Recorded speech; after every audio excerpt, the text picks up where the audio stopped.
Мээримдүү жана ырайымдуу Аллах Тааланын аты менен мусулман адамдын жашоосунда дубанын, зикирдин жана салаваттын өзгөчө маанилүү орду бар.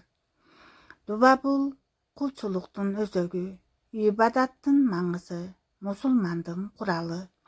Дуба бул момун мусулман пенде ар дайым муктаж боло турган кайнар булак. Дубанын дал ушундай маанилүүлүгүнөн улам Аллах Таала пенделерин дуба кылууга чакырып, чын ыкыластан кылынган дубалар четке кагылбай тургандыгын маалымдаган.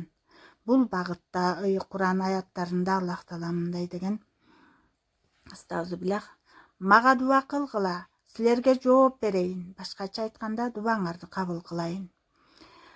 Ал ыйман келтирген жана жакшылык кылган пенделеринин дубаларын кабыл кылат. Аллаху акбар.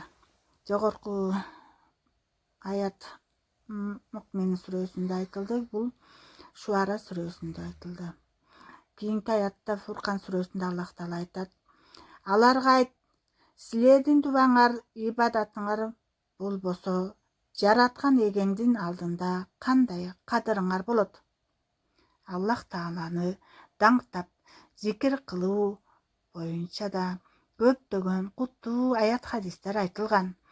Жума сүрөсүнүн 10 аятында айтылат: Астагфируллах, Аллахты көп зикир кылгыла, оор асаптан кутуласыңар деп буйрган Аллах Таала Куранда. Кийинки аятта Аллах Таала айтат: Астагфируллах, Бакара сүрөсүнүн 152 аятында: мени эстеп зикир кылгыла, мен да силерди ырайымым менен эстеймин. Аллаху акбар. Аллахтын убадасы хак. Аллах Таалага чексиз шүгүр мактоолорду айтабыз. Пайгамбарыбыз саллаллаху алейхи вассаламга, куттуу үй бүлө кутман сахабаларына, алардын жолун жолдогон жалпыбызга Аллахтын салам салаваттары болсун. Амин. Аллахумма солли аля сайидина Мухаммад ва аля сайидина Мухаммад.